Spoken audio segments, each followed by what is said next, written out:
Assalamualaikum warahmatullahi wabarakatuh. Kami dari kelompok 1 akan membahas tentang metode pembelajaran matematika menurut teori Jerome Bruner. Mengenal sosok tokoh Jerome Bruner. Jerome Seymour Bruner atau akrab dipanggil Bruner lahir di New York pada 1 Oktober 1915 dan meninggal di New York pada 5 Juni 2016. Ia adalah seorang ahli psikologi perkembangan belajar kognitif. Prestasinya cukup baik ketika masuk Duke University Durham, New York City. Ia memperoleh gelar Bachelor of Arts pada tahun 1937 dan memperoleh PhD dari Harvard University tahun 1941. Teori Jerome Bruner berkaitan dengan perkembangan mental, yaitu kemampuan mental anak berkembang secara bertahap, mulai dari sederhana ke yang rumit, mulai dari yang mudah ke yang sulit, dan mulai dari yang nyata atau konkret ke yang abstrak. Bruner menganggap belajar itu meliputi 3 proses kognitif, yaitu memperoleh informasi baru, transformasi pengetahuan, dan menguji relevansi dan ketepatan pengetahuan. Proses belajar menurut Bruner ada 3 tahap, yaitu 1. Tahap informasi, yaitu tahap awal untuk memperoleh pengetahuan atau pengalaman baru sebagai penambahan pengetahuan yang lama. 2.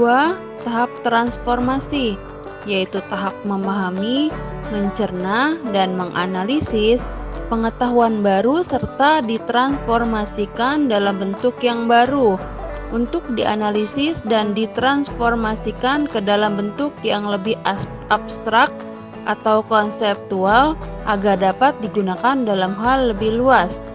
3. Tahap evaluasi, yaitu untuk mengetahui apakah hasil transformasi pada tahap kedua benar atau tidak untuk memahami gejala-gejala lain. Tahap perkembangan kognitif menurut Bruner. Pertama, tahap enaktif. Seseorang melakukan aktivitas-aktivitas dalam upayanya untuk memahami lingkungan sekitarnya, misalnya melalui gigitan, sentuhan, dan pegangan. 2. Tahap ikonik. Seseorang memahami objek-objek atau dunianya melalui gambar-gambar dan visualisasi verbal, melalui bentuk perumpamaan atau tampil, dan perbandingan atau komparasi. 3. Tahap simbolik. Seseorang telah mampu memiliki ide-ide atau gagasan-gagasan abstrak yang sangat dipengaruhi oleh kemampuannya dalam berbahasa dan logika. Komunikasi banyak menggunakan bahasa simbol. Aplikasi teori Bruner dalam pembelajaran matematika di sekolah dasar untuk menemukan rumus luas daerah persegi panjang kelas 4 SD. Langkah-langkah pembelajaran. 1. Tahap enaktif. Siswa diarahkan untuk mengukur atau menghitung panjang dan lebar bangun persegi panjang yang tersusun dari petak-petak satuan seperti pada contoh di samping ini. Lalu siswa mengisinya tabel yang tersedia sesuai dengan hasil perhitungan. Tahap ikonik. Siswa diajak menghitung banyaknya satuan persegi dengan cara membilang dan kemudian dibimbing untuk menemukan hubungan antara satuan panjang dan lebar untuk menemukan luas bangun seperti pada tabel di samping. 3. Tahap simbolis. Siswa diminta untuk menentukan rumus luas daerah persegi panjang. Jika simbolis ukuran panjang adalah P, ukuran lebarnya adalah L, dan luas daerah persegi panjangnya adalah L besar, maka luas persegi panjang dapat digeneralisasikan menjadi P satuan, L satuan. Maka jawaban yang diharapkan adalah L sama dengan P kali L satuan.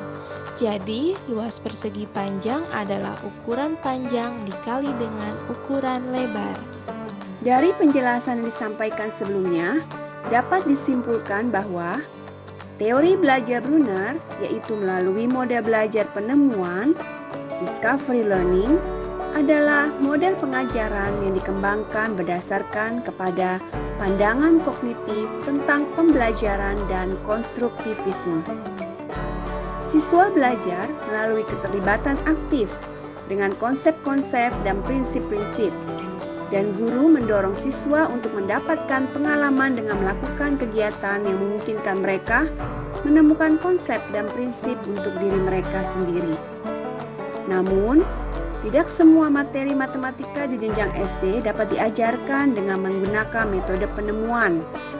Dengan demikian, seorang guru harus pandai memilih dan mengkaitkan suatu topik pembelajaran dengan metode dan teori belajar yang mendukung sehingga pelaksanaan pembelajaran lebih optimal. Demikianlah penjabaran dari kami kelompok 1 mengenai teori Brunner dalam pembelajaran matematika di sekolah dasar.